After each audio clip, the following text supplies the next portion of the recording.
Bienvenido, canal Martín Platero.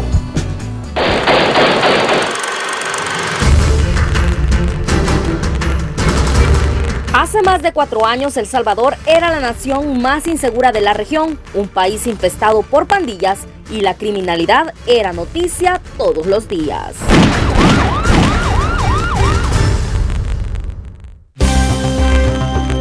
Pero la sabia decisión de un pueblo hastiado de vivir en violencia le dio paso a una transformación total en las 10 letras que conforman esta tierra cuscatleca.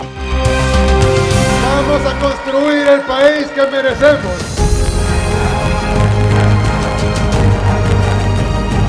Nayib Armando Bukele, el presidente que ha hecho historia en El Salvador. El Salvador es otro país. Ahora, de verdad es nuestro.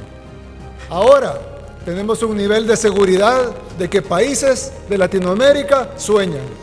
El país más pequeño de América es ahora ejemplo para países más grandes que cuentan con más recursos, porque los logros en seguridad son irrefutables. El Salvador pasó de ser un país violento a la nación más segura de América Latina. El gobierno del presidente Nayib Bukele, con su estrategia de seguridad, le declaró la guerra a las pandillas. Y uno a uno, estos criminales fueron capturados y encerrados en el centro de confinamiento del terrorismo, donde no volverán a ver la luz del sol y donde no podrán causar daño a la población. Hoy, 4 años después, podemos decirlo sin que suene exagerado, ya no somos los mismos. Al fin, los salvadoreños ya pueden pensar en otra cosa que no sea evitar que los maten. Hemos tenido que trabajar muy duro para llegar hasta acá.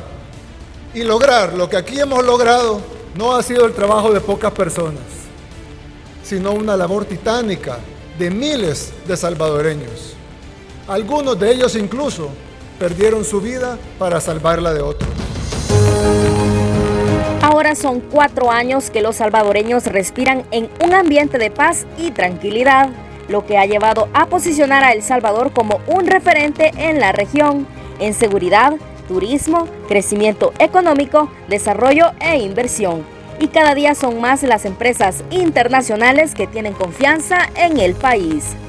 Hoy El Salvador es otro, una nación segura, un territorio con el que los salvadoreños siempre soñamos. Porque los únicos poderes detrás de este gobierno han sido siempre Dios y el pueblo. Somos un canal diferente que te lleva las historias que te harán sentir el momento.